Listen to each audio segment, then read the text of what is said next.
আসছেন এখানে? আর আপনার সাহস কিভাবে হলো আপনি আমার সোফায় বসছেন? ওঠেন, ওঠেন বলছি। কি হলো, কথা কানা দেয় না? ওঠেন।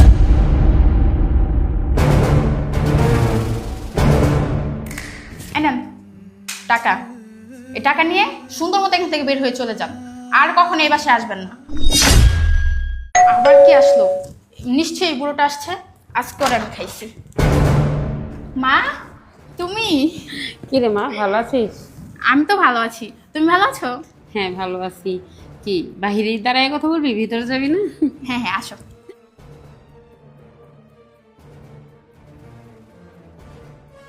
মা তুমি বসো এখানে। এই কোথায় গেলা? এদিকে আসো, দেখো আমার মা আসছে। কি গো, এদিকে আসো। আপনি আমার বাসায় কেন কেন আসছেন এখানে? আর আপনার সাহস কিভাবে হলো আপনি আমার সোফায় বসছেন? ওঠেন, ওঠেন বলছি। কি হলো, কথা কানা দেয় না? ওঠেন। এই তুমি এসব কি বলতেছো? তুমি এমন ভাব নিতেছো যেন তুমি আমার মাকে চিনোই না। দেখো এদিকে এসে কথা বলো, ওখানে দাঁড়িয়ে আছো কেন? কি হলো, নির্লজ্জের মতো তাকায় আছেন কেন আমার দিকে? লজ্জা করেন আপনাদের? যখন তখন মেয়ের বাসায় চলে আসেন, আপনাদের তো ন্যূনতম লজ্জা থাকা দরকার। এই কি হয়েছে তোমার? বুঝো না তুমি কি হচ্ছে? মাথা খারাপ হয়ে গেছে, তুমি আমার মার সাথে কি ব্যবহার করতেছো? আমার মাথা ঠিক আছে, আমাকে আমার মতো কথা বলতে দাও। একটা কথা বলবে না তুমি। কি হলো, যাচ্ছেন না কেন? যান, যান এখান থেকে। ও দেখো, এখন একটু বেশি বেশি হয়ে যাচ্ছে। চুপ, আমি বলছি না আমাকে বলতে দাও। অন্ন ধ্বংস করার জন্য আসছেন এখানে? অন্ন ধ্বংস করার জন্য? আপনার ছেলে মেয়ে নাই? তাদের বাসায় যেতে পারেন না? আমার বাসায় কি আপনার? শোনেন, আমি ভালোই ভালোই বলছি, অপমানিত হওয়ার আগে এখান থেকে চলে যান, না হলে কিন্তু আমি ভুলে যাব যে আপনি আমার শাশুড়ি। কথা বলছেন? যান এখান থেকে। এই তোর মারা বের কর, তোর মারা বের কর। তুমি আমার মাকে অপমান করতেছো। চুপ, একটা কথা বলবি না। অপমান কিসের? কিসের অপমান?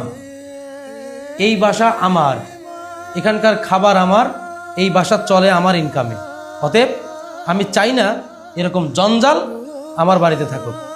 যদি তোর ভালো না লাগে, তোর সহকারে পাঠিয়ে দেবো। বের কর। আমার মাকে তোমার জঞ্জাল মনে হয়? তো কি, তোর মা তো জঞ্জালই। তোর মা একটা জঞ্জাল, তোর বাবা একটা জঞ্জাল, তোর 14 গোষ্ঠী জঞ্জাল, সাথে তুই একটা বড় জঞ্জাল। যা বের কর, বের কর। আরে নির্লজ্জ মহিলা কোথাকার, বেরোন এখান থেকে। বাবা, তুমি তো এরকম ছিলে না, কি হয়েছে তোমার? আর তাছাড়া আমার সামনে আমার মেয়েকে তুমি মারলে। বাবা, আমি বুঝতে পারছি আমি তোমার বাসায় এসে অনেক বড় অন্যায় করে ফেলেছি, কিন্তু বাবা আমি চলে যাব। যাওয়ার আগে আমার একটা রিকোয়েস্ট, তুমি আমাকে একটু বলবে যে আসলে কি হয়েছে? শোনেন, কি হয়েছে জানতে চান? ওটা আমাকে প্রশ্ন না করে আপনার এই গুণধর মেয়েকে প্রশ্ন করেন। আপনার মেয়েকে তো আপনি পারিবারিক শিক্ষা দিতে পারেন না, আপনার মেয়েকে আপনি নৈতিক শিক্ষা দিতে পারেন না, আপনি আপনার মেয়েকে গুরুজনদের সাথে কিভাবে ব্যবহার করতে হয় এই শিক্ষাটা আপনি ওকে দেন না। যদি দিতেন তাহলে এরকম মেয়ের জন্য আপনাকে কথা শুনতে হতো না। আচ্ছা আপনি বলেন তো, আমি কি খুব খারাপ? আমি কি বেয়াদব? আমি কোনোদিন আপনার চোখের দিকে চোখ রেখে কখনো কথা বলছি? তাহলে আজকে সেই মানুষ আমি আপনাকে খাড়ার উপরে অপমান করতেছি। স্বাভাবিক প্রশ্ন জাগারই কথা যে এমন তো হওয়ার কথা নয়, তাহলে এমনটা কেন হচ্ছে? এই প্রশ্নের উত্তরটা আমার থেকে আপনার মেয়ে ভালো জানে। আপনি ওকে প্রশ্ন করেন, করেন প্রশ্ন। কি রে মা, সত্যি করে বলতো আসলে কি হয়েছে? মা আমি তো নিজেই জানি না। এখনো সময় আছে, সত্যিটা বলে ফেলো। বুঝলাম না, তুমি বাজে লোকদের মতো আমার গায়ে হাত দিচ্ছ। চুপ। আর আমি কি করছি সেটা তো বলবা। মা আমি নিজেই জানি না আমি কি করছি, ও শুধু শুধু আমার গায়ে হাত তুলতেছে। চুপ কর, আমার জানি কেন সন্দেহ হচ্ছে। নিশ্চয়ই তুই কোনো বড় ধরনের অপরাধ করছো। জামাই শুধু শুধু এরকম করতে পারে না, কারণ আমি আমার এই জামাইয়ের সম্বন্ধে আমি ভালো করেই জানি। বাবা তুমি আমাকে খুলে বলো কি হয়েছে। শুনতে চান? তাহলে শোনেন। এখন আবার কে আসলো? কি ব্যাপার আপনি? হ্যাঁ বৌমা, আমি আপনি এখানে কেন আসছেন? একটু দরকার আসলেন, ভিতরে আসি কথা বলি। আসবেনই তো ভিতরে, হোটেল পাইছেন না, যখন খুশি তখনই চলে আসেন। কি বলবেন বলেন। বৌমা মিলনকে একটু ডাক। ও বাসে নেই, এ দাঁড়ান, এখানে বসবেন না, নিচে বসেন। আচ্ছা ঠিক আছে, বসা লাগবে না। বৌমা মিলন কখন আসবে? ওর আসতে অনেক রাত হবে, যা বলার আমাকে বলে চলে যান। আমি আসছিলাম, ওর মা একটু বেশি অসুস্থ তো, ডাক্তার দেখা লাগবে, তাই একটু আসলাম যে কয়টা টাকা যদি পাইতাম। বুঝতে পারছি, যখনই টাকা লাগে তখনই ওর কাছে আসেন। কেন অন্য কোথাও যেতে পারেন না? ও কি টাকার গাছ লাগাইছে যে আপনার আসলে টাকা ওখান থেকে পেরে পেরে দিয়ে দিবে? কি সমস্যা হ্যাঁ আপনার? এমন করে বলতেছো কেন বৌমা? ওর মা অসুস্থ, আর আমার আর তো কোনো সন্তান নাই, ওই আমার একটা ভরসার জায়গা। ওর কাছে আসবো না, কোথায় আসবো বলো? আপনার যন্ত্রণা কি আমি শান্তিতে থাকতে পারবো না? যখন খুশি তখনই চলে আসেন। আপনাকে না বলছি হুটার আমার বাসায় আসবেন না? আর আপনাকে বললে কি, আপনাদের মতো ছোট লোকদের তো এটাই অভ্যাস, যখন খুশি তখনই চলে আসেন। শোনেন, এখন আমি টাকা দিচ্ছি, আর টাকা পাওয়ার সাথে সাথে এখান থেকে চলে যাবেন। 1 মিনিটও এখানে দাঁড়াবেন না, আর কোনোদিন আমার বাসায় আসবেন না।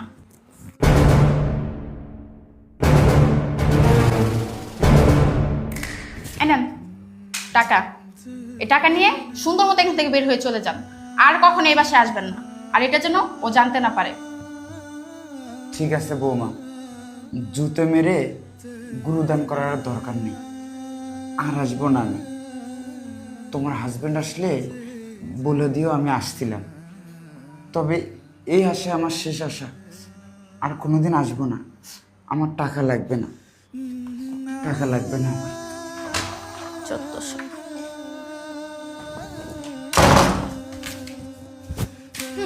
নিচে না, ভালো হয়েছে, ছোট লোকের আবার তেজ। 1400 C C C C C মা, আমার ভাবতেও অবাক হচ্ছে, আমার এই পেটে তোর মতো মেয়ে জন্ম দিছি। আরে ছেলের বাসায় বাবা থাকবে না, থাকবে কে? একটা সন্তান ছোট থেকে বড় করতে যে বাবা মার কত কষ্ট হয় সেটা আমরা বুঝি, কারণ আমাদের পেটে তোরা জন্ম নিছ, তোদেরকে লালন পালন করে বড় করতে আমাদের অনেক কষ্ট হচ্ছে হয়েছে।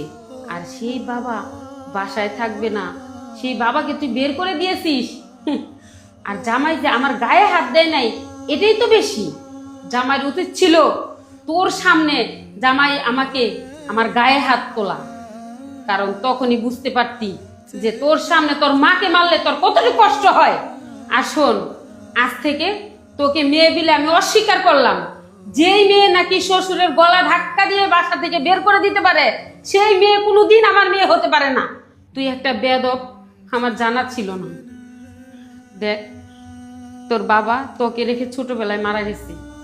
আমি ভেবেছিলাম তোর শ্বশুরকে তুই বাবার স্থানে বসাবি, কিন্তু না, তুই তাকে তোর বাবার স্থানে বসাতে পারিসনি। তুই বরং ওনাকে আরো গলা ধাক্কা দিয়ে বের করে দিয়েছিস।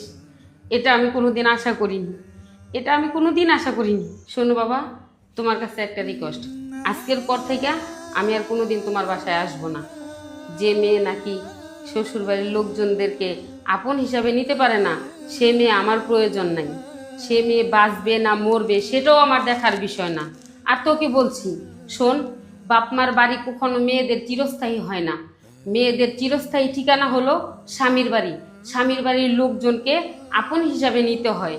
আর শোন, তোকে বলছি, আমি যদি মারা যাই, আমার মুখটাও তুই দেখতে যাবি না। আমি চাই না আমার লাশের উপরে তোর ছায়াটা পড়ুক। আসি বাবা। মা দাঁড়ান,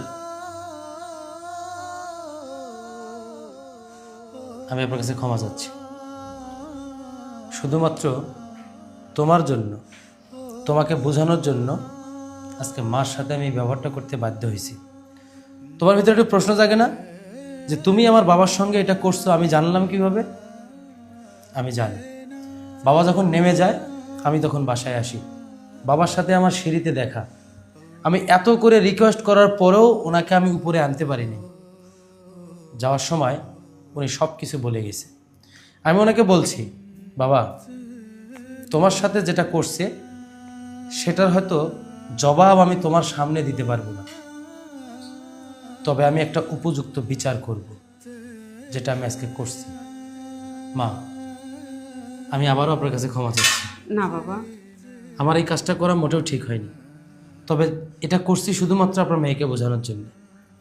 তুমি জানো প্রত্যেকটা সাজানো গোছানো সংসার নষ্ট হয় শুধুমাত্র ঘরের বউদের জন্য। একজন বাবা একজন মা কত কষ্ট করে তাদের সন্তানকে বড় করে, আমরা সেই সন্তানরা যখন বিয়ে করি তখন আমরা হয়ে যাই বউয়ের গোলাম। আর এই গোলামি থেকে বের হতে হবে আমাদের, কারণ আমরাও একদিন বাবা হব। আজকে আমরা আমাদের বাবাদের সঙ্গে আমাদের মাদের সঙ্গে যা করব, আমাদের সন্তানরাও আমাদের সঙ্গে তাই করবে। একটু ঠান্ডা মাথায় ভেবে দেখো, পিতামাতা কখনো অভিশাপ নয়, পিতামাতা কখনো কারো জীবনে বোঝা নয়। তুমি একবার তাদেরকে ভালোবাসা দিয়ে দেখো, সম্মান দিয়ে দেখো, তাদের স্নেহের চাদরে তোমাকে এমনভাবে জড়ায় রাখবে, পৃথিবীর এমন কোনো অপশক্তি নাই যে তোমাকে আঘাত করবে। আমি তোমার গায়ে হাত তুলছি, বিয়ের পর কখনো তোমাকে আমি স্পর্শও করি নাই, আজকে শক্ত হাতে স্পর্শ করতে বাধ্য হয়েছি, কারণ তোমার শেখা দরকার, তোমার শিক্ষার অনেক প্রয়োজন আছে, তোমার বয়সটা কেবল শুরু। মা, আপনি আসবেন না কেন? অবশ্যই আসবেন। আপনি আমাদের বাড়িতে না আসলে আনন্দই তো থাকবে না। আপনি জানেন মেহমান হচ্ছে একটা বাড়ির অলংকার, একটা পরিবারের অলংকার, একটা সংসারের অলংকার। যেই সংসারে মেহমান আসে না, যেই সংসারে আত্মীয় স্বজন আসে না, সেই সংসারে আল্লাহর সুনজর থাকে না। তাই আমি বলি কি, আপনি আপনার জায়গার থেকে অবশ্যই আসবেন। আর তোমাকে বলছি, তুমি আজকে আমাকে কথা দিবে আর কোনো দিন নেক্সট টাইম আমার বাবার সঙ্গে আমার পরিবারের অন্য সদস্যদের সঙ্গে কখনো খারাপ ব্যবহার করবে না। আমি তোমাকে কথা দিচ্ছি, আজকের পর থেকে আমি আর আমার বাবার সাথে খারাপ ব্যবহার করবো না। আমি আর ওনাকে শ্বশুরের চোখে না, আমার বাবার চোখে দেখবো। শোনো, তুমি একবার তাকে ভালোবাসা দিয়ে দেখো, ওই যে বললাম তার স্নেহের চাদরে তোমাকে ঢেকে নিবে। আমি তো জানি যে আমার বাবা কেমন। ঠিক আছে, অনেক কথা হয়েছে। মা, আপনি ওকে ক্ষমা করে দেন, আপনি ভিতরে যান, তুমিও যাও, আমি বাজারে যাব, দেখি কি পাই নিয়ে আসতেছি। মা যান, ভিতরে যান। বাবা আজকে আমি চলে যাই। না না না, আপনি ভিতরে যান, আমি বাবাকে নিয়ে আসতেছি। তুমি আপনাদের আমার কথা শুনো, বলেন। যে বাড়িতে তোমার বাবা নাই আমি ওই বাড়িতে আমি থাকতে চাই না। আমি আপনাকে কথা দিচ্ছি, আপনি বসেন, আমি বাবাকে নিয়ে আসতেছি, আপনি যান। ঠিক আছে। যান, যাও ভিতরে যাও।